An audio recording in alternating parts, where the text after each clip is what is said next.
Quedó ahí. Pronto! Wango.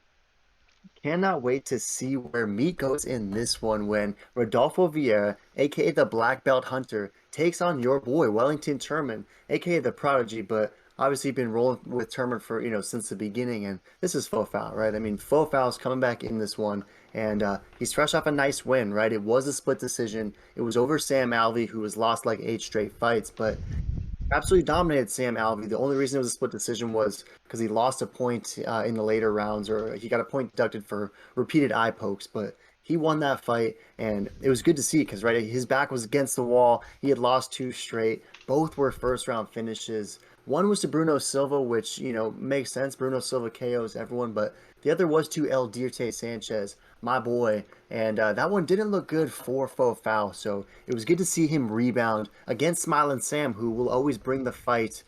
May not always win, but will always be in some contests, right? And he's taking on Vieira, who did win his last fight. He beat Dustin Stoltzfus. He looked kind of scarred afterwards. He looked sort of, I don't know, uncomfortable to say the least, but nonetheless, he got that late submission. It was a fight, though, that was pretty close, and Stoltzfus might have been winning. I think some could make that argument. So, and he did lose before that to Anthony Fluffy Hernandez, right, where, the black belt hunter became the hunted by a purple belt, essentially. So, I don't know. I always worry about Rodolfo Vieira. I know Fofau's your boy, but how you seen this one going down? Because Vieira is a decent minus 285 favorite. What are your thoughts?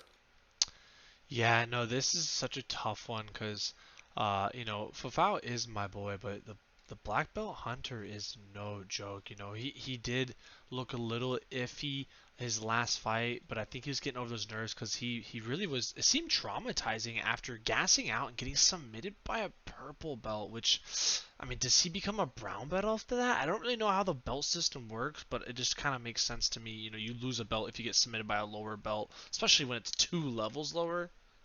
I don't know. But maybe he just, he had a sore hip like Wonder Boy or something and just had an off day. But man, it's hard to go against Rodolfo.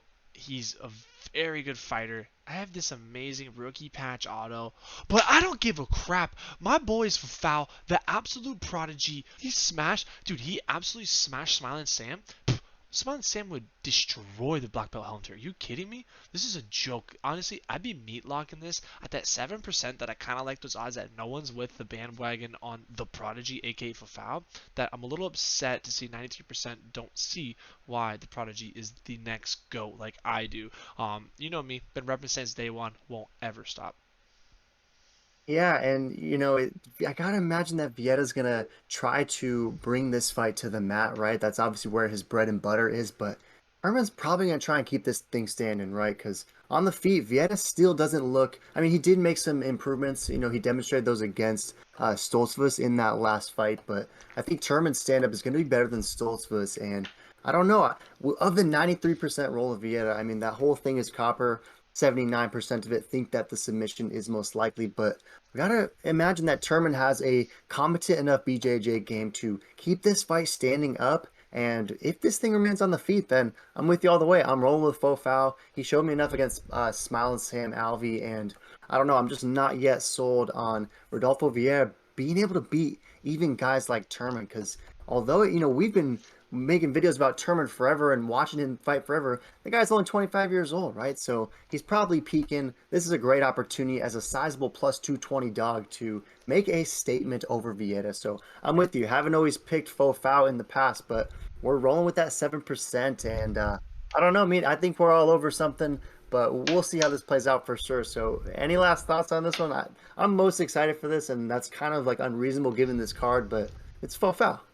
Very true, and honestly, this actually might be the first time, boy, that we both pick Fafau. So keep that in mind, boys. It says enough for itself, and look at those numbers. They're looking juicy.